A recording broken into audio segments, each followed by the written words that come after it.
Shinji, all I can do is stand here and water these plants. But as for you, there is certainly something you can do, something that only you can do. But no one is forcing you. Think carefully and decide for yourself what you must do at this moment. Well, I just hope you won't come to regret it. This line, spoken by Kaji in Neon Genesis Evangelion, encapsulates the existentialist philosophy and the theme of individual responsibility, two key pillars of Anno's work.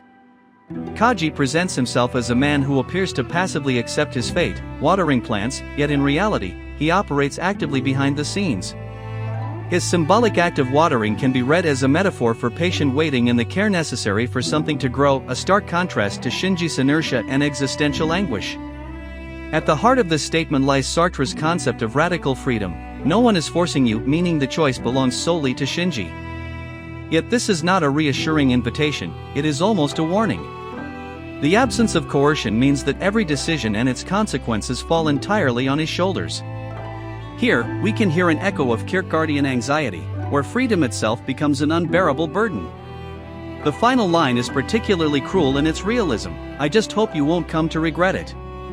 In Evangelion, choices never lead to clear-cut outcomes. There is no right path, only consequences to face. Kaji, fully aware of life's harshness, does not offer consolation. Instead, he pushes Shinji toward an act of genuine self-determination, no matter how painful it may be. We find ourselves in an era where grand narratives of emancipation seem to be crumbling under the weight of reality. Sovereigntism, systemic inequalities, growing alienation, and even genocides unfolding in the deafening silence of institutions alongside the commodification of life itself paint a tragic portrait of our contemporary world. A fragmented mosaic where the individual appears condemned to forced inertia. New generations can do little but accept the state of things. This is not a cynical surrender or a renunciation of action, but a recognition that the margin for intervention is infinitesimally small compared to the scale of the problems at hand. What remains, then, is passive action, the simple act of watering plants, as Kaji suggests in Neon Genesis Evangelion, a gesture that seems insignificant yet represents the only possible form of resistance in the desert of political impotence. This passivity is not inert, nor is it devoid of transformative potential. It is a silent hope that fuels daily action, a stubborn patience that carves out space within the realm of the possible, even as that realm appears to shrink day by day. It is the radical acceptance of the world's tragic state, not out of conformity, but as the only way to exist without succumbing to despair. The illusion of immediate revolution collides with the reality of a system designed to absorb and neutralize every attempt at opposition.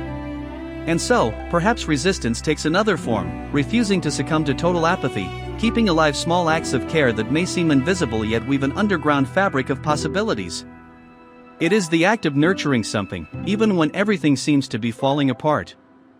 Waiting, hoping, enduring, not as passive virtues, but as tools for survival in a world that has seemingly declared the impossibility of immediate change. This is not surrender, but a strategy of being.